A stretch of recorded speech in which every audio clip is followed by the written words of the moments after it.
मानवी हक्क अभियान या संघटनेमध्ये माझी जिल्हा अध्यक्षपदी निवड करण्यात आली। यावेळी निवड करण्याच्या वेळेस मानवी हक्क अभियानचे राष्ट्रीय अध्यक्ष आदरणीय मिलिंद नाना आव्हाड यांच्या नेतृत्वाखाली जिल्हा अध्यक्षपदी निवड करण्यात आली आहे।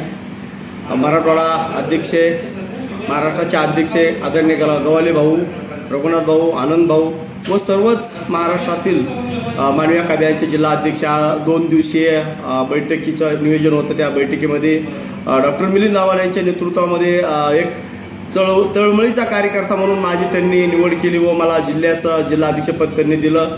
मी आपल्या माध्यमातून हे सांगू शकतो की उद्याच्या येणाऱ्या काळामध्ये दलित अन्याय अत्याचार असेल, ऊसतोड कामगाराचे प्रश्न असतील, गायरान जमिनीचा प्रश्न असेल किंवा राजकीय कुठल्याही संदर्भात एक संघटन म्हणून जे लागतं ते मानवी हक्क अभियान संघटनेचं एक मोठं योगदान या महाराष्ट्रामध्ये आहे। त्या संघटनेच्या माध्यमातून मी बीड जिल्ह्याचा अध्यक्ष झालेलो आहे।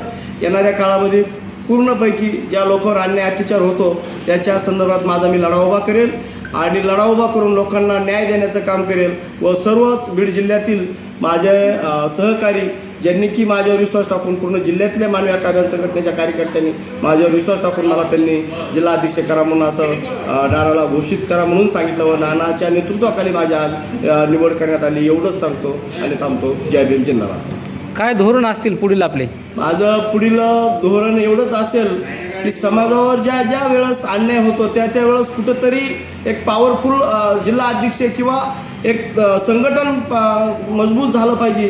की माझं धोरण असं असेल की गाव तिथं शाखा झाली पाहिजे, गाव तिथं संघटनेचा कार्यकर्ता असला पाहिजे। पुढील बीड जिल्ह्यामध्ये 11 तालुका आहेत, त्या तालुक्यामध्ये तालुका अध्यक्ष निवडी करणं, तालुक्यांच्या जागेवर त्यांना स्थान देणं किंवा मानवी हक्क अभियान हे कसं बळकट करण्यात येईल या संदर्भात पुढील माझं धोरण असेल।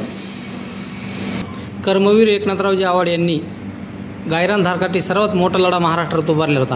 त्याच्यासाठी त्यांचा लढा तुम्ही कोणत्या पद्धतीने पुढे घेऊन भाऊ सांगायचा म्हणजे प्रश्न असा आहे, बीड जिल्ह्यामध्ये 1989 पासून ते 1979 पासून गायरान जमिनी इथल्या दलितांच्या कब्जामध्ये आहेत आणि ज्या ज्या वेळेस जिजा होते त्यावेळेस जिजानी गायरानाच्या संदर्भात खूप 10-10 हजार लोकांचे मोर्चे कलेक्टर ऑफिसवर काढले। गाव पातळीवरून तहसील कार्यालयावर मोर्चे काढण्यात आले। त्याच पद्धतीनं जे जिजाचं काम अधुरं राहिलेलं आहे त्याच पद्धतीत आम्ही गायरान जमिनीच्या संदर्भात मोर्चे काढू, आंदोलनं करू, उपोषणं करू, पण एकही इंच ही गायरान जमीन आम्ही कधीही कुणाला सोडणार नाहीत किंवा देणार नाहीत। कारण गायरान जमीन हा आमच्या इतभर पोटाचा प्रश्न आहे आणि या गायरान जमिनीवरच आमच्या लेकराबाळाचा निवारा होतो, याच्यावरच लेकरबाळा आमचे जगतात आणि ती जर गायरान जमीन आमच्या कब्जामध्ये कुणी घ्यायचा प्रयत्न केला तर नक्कीच आम्ही रस्त्यावर उतरून आंदोलनं करू, मोर्चे काढू, एवढं सांगतो भाऊ। संघटनेची ध्येय धोरणे काय असतील पुढील काळात? पुढील काळात संघटनेचे धोरण एवढंच असेल की संघटन बांधणी, संघटन वाढविणे आणि मानवी हक्क अभियान हे संघटन महाराष्ट्रामध्ये बळकट करणे हे आमचं पुढील काम असेल।